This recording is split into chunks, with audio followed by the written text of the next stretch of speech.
सच्चाई सच छुपने नहीं देंगे। आदाब, मैं हूं हाफिज गुलाम सरवर और आप देख रहे हैं देश की सच्चाई। उत्तर प्रदेश पुलिस के पास ऐसे ऐसे शब्द हैं कि उत्तर प्रदेश की तमाम राजनीतिक पार्टियां पुलिस के कदमों में सर झुकाने को बेबस हैं।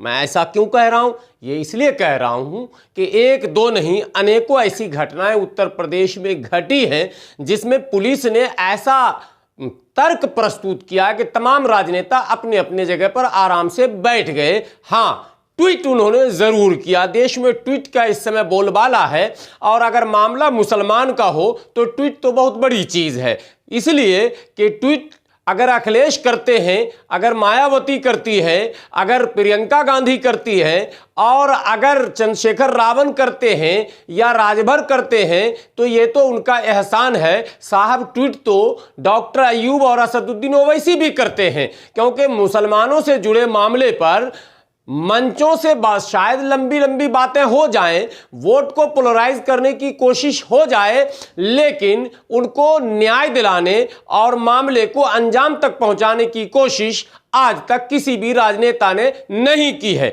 ये बातें अब इसलिए कही जा सकती है कि 3 दिन आज हो चुका उत्तर प्रदेश के कासगंज में 21 वर्षीय मुस्लिम युवक अल्ताफ के साथ जो घटना घटी है उसको एक अंधा, नंगड़ा, बहरा यानी कि दिमाग से अगर वो बिल्कुल पैदल भी होगा तो वो भी इस तर्क को स्वीकार नहीं करेगा कि कोई भी व्यक्ति जो कि हिरासत में है और अगर वो आपराधिक हिरासत में है यानी बहुत बड़ा उस पर जुर्म है और वो जुर्म जिसमें वो लंबी सजा काट सकता है और फिर पुलिस की हिरासत में रहने के बाद वो केवल बाथरूम में जाकर 2 फुट की प्लास्टिक की टोटी में अपने जैकेट, हालांकि जैकेट का अभी पूरी तरह से सीजन नहीं आया, लेकिन पुलिस के तर्क को मानना ही पड़ेगा। आप नकार नहीं सकते। जब अखिलेश ने मान लिया, जब मायावती ने मान लिया, जब ओवैसी ने मान लिया, जब डॉक्टर अयूब ने मान लिया, जब प्रियंका ने मान लिया, जब राजभर ने मान लिया, जब तमाम नेताओं ने मान लिया, योगी का नाम मैं नहीं लूंगा, वो तो माने मनाए पहले से,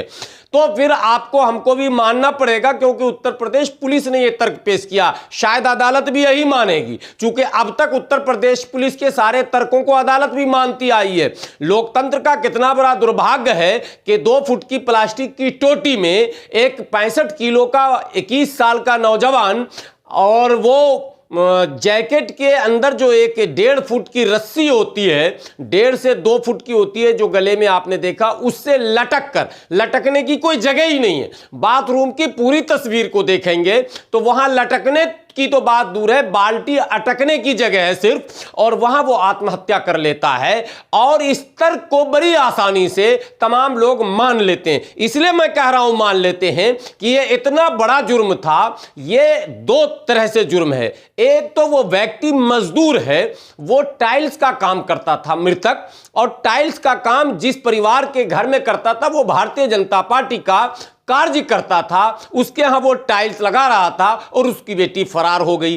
किसके साथ फरार हुई ये जो है जांच पड़ताल का विषय था पुलिस के लिए, लेकिन पुलिस ने बड़ी आसानी से एक चारा पकड़ा और उसे इसी बहाने एक कारनामा अंजाम देना था। और योगी आदित्यनाथ ऐसे ही पुलिस पदाधिकारियों को प्रमोटेड करते हैं, इसलिए उसने उस बच्चे की हत्या कर दी। ये बात मैं कह रहा हूं, हालांकि मीडिया कर्मियों को कहने का अधिकार नहीं है इस देश में, लेकिन मैं कह रहा हूं कि सारे देश मान लें, लेकिन हम जैसा पत्रकार इस बात को कतई नहीं मानेगा और दुनिया के तमाम लोगों को आसानी से यह समझा दिया जाएगा कि यह हत्या है और यह सुनियोजित षड्यंत्र है। चूंकि कुछ बातें ऐसी हैं जिस पर पर्दा डालने के लिए अल्ताफ को बलि का बकरा बना दिया गया, लेकिन इस पर कोई अफसोस नहीं, इस पर कोई रोना नहीं। रोना और अफसोस इस बात पर है कि जहां सेकुलर पार्टियां केवल ट्वीट और मंच के बयान से काम चला रही हैं, वहीं नाम नेहाद मुस्लिम पार्टियां, जी हां, और मुसलमानों के सबसे बड़े मसीहा, स्वघोषित मसीहा असदुद्दीन ओवैसी भी क्या कासगंज जाएंगे, अल्ताफ के घर जाएंगे, वहां धरना प्रदर्शन करेंगे। और क्यों नहीं, जब अल्ताफ की हत्या की खबर मिली तो ओवैसी फौरन मौके पर क्यों नहीं पहुंचे और पहुंचकर उस जनाजे को अंतिम संस्कार होने क्यों दिया, क्यों नहीं उसे रोका गया, और जब तक न्याय न मिल जाता तब तक क्यों नहीं धरना प्रदर्शन किया गया। मतलब सिर्फ पोलराइज करना और वोट लेना है। यह एक विचित्र दौर है जहां से भारत के मुसलमान, विशेषकर उत्तर प्रदेश के मुसलमान गुजर रहे हैं।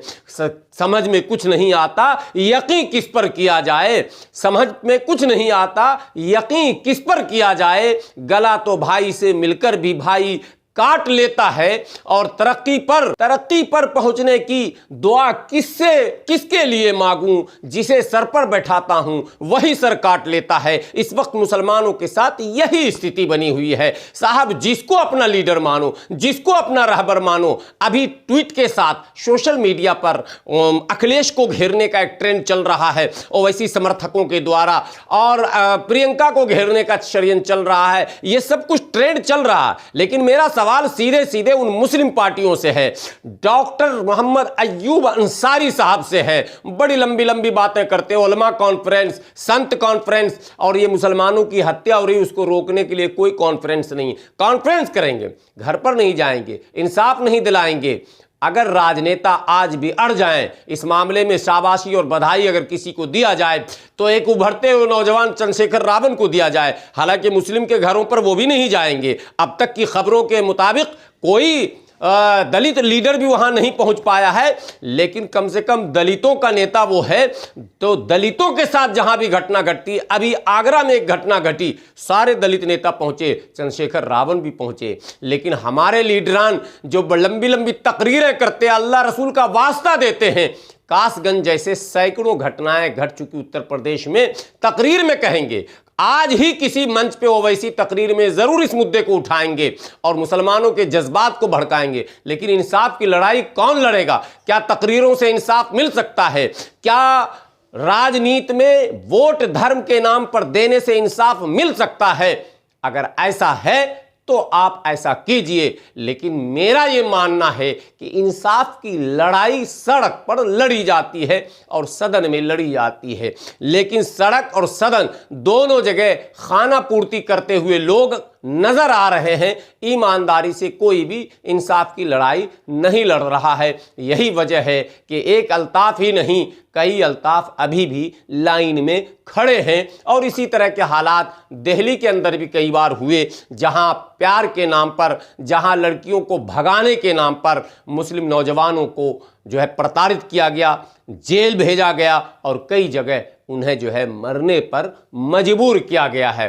क्या इस तरह की घटनाएं इसी तरह घटती रहेंगी और मुस्लिम रहनुमा सिर्फ राजनीति करते रहेंगे और सेकुलर पार्टियों पर इसका इल्ज़ाम डालते रहेंगे, या सेकुलर पार्टियां भी ट्वीट से आगे बढ़ेंगी, या सोशल मीडिया को छलांग लगाकर ज़मीन पर उतरेंगी, या सेकुलर पार्टियां भी भाजपा को सांप्रदायिक कहकर अपना खाना पूर्ति करेंगी? भाजपा से तो कोई सवाल है ही नहीं, सवाल बनता भी नहीं है। लेकिन हाँ, ये सवाल ज़रूर बनता है कि मानवता का खून इस तरह से अगर किया जाएगा तो ये लोकतंत्र के लिए अच्छा नहीं होगा।